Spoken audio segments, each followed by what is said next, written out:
Emotional trauma is a real and scary thing, and if you've experienced it, it can leave you broken and shattered trying to pick up the pieces of your life. But you also may experience micro trauma, where these accumulations along the way ultimately damage your brain in much the same way as a big macro trauma can. In this video, I'm going to share with you what you need to do in order to heal from your trauma that you've experienced so that you can live the life you're meant to live. Hey, I'm Dr. Sam McDonald. I'm a brain health expert, and this channel is dedicated to helping you rewire your brain so that you can live a better life.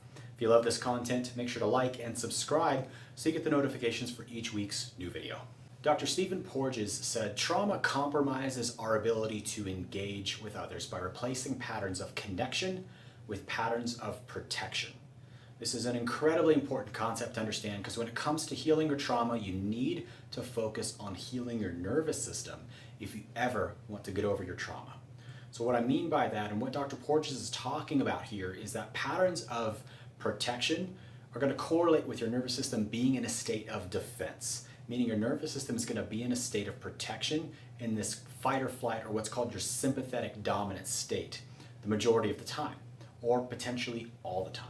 So if you've encountered an emotional trauma, both big or small, the accumulation of the small ones, this is going to prime your nervous system, and it's going to rewire your nervous system to be in this state of defense.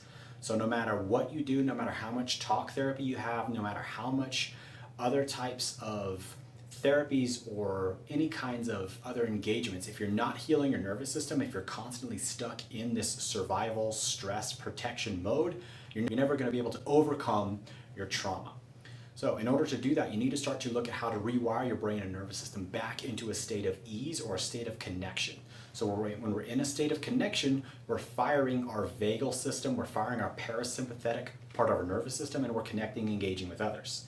It's very, very important. So if you want to start to bring balance back into your nervous system, or an out of balance to one, you need to start focusing on engaging the vagal system to shut off the limbic part of the brain, the amygdala, as well as the other parts of our stress nervous system. Very, very important to understand this concept. Activate the vagus system, activate your brake pedal versus the gas pedal in order to overcome the trauma. That's the first step that you need to do. The next, you need to start looking at how your brain is now engaging, meaning what brainwave states you're engaging. So one of the strongest indicators for this is something that's called an alpha response. So when we're looking at how the brain is engaging and disengaging, we're looking at the brain and how it activates alpha from eyes open to eyes closed. So when your eyes close, a healthy brain, and your brain, if you have experienced trauma that you've gotten over, should increase in its alpha state. This is where we activate our creativity, our focus, and our flow states. However, if you're a person who's experienced emotional trauma, then you'll be a brain that's compromised, thus you're not engaging alpha in the way that you need to. It's going to be blunted, so to speak.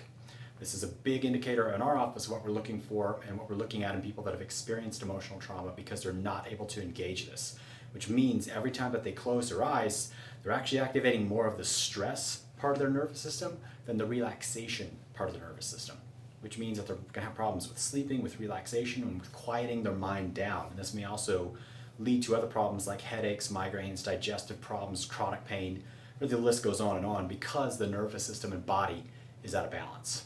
So we need to look at how well the brain is engaging and disengaging, specifically in these alpha brainwave states.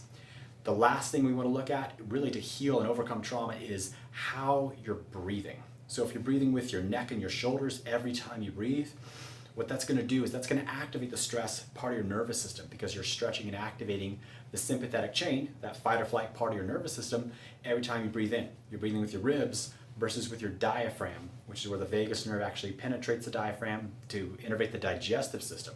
So every time you're breathing with your neck and your shoulders, you're firing the stress part of your nervous system. Thus, you're wiring your brain to be in that stressful state.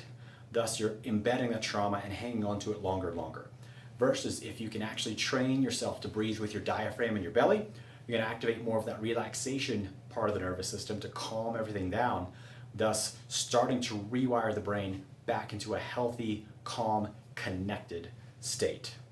So on that note, you should be healthy by choice, not by chance. And for that reason, I will see you on the next video.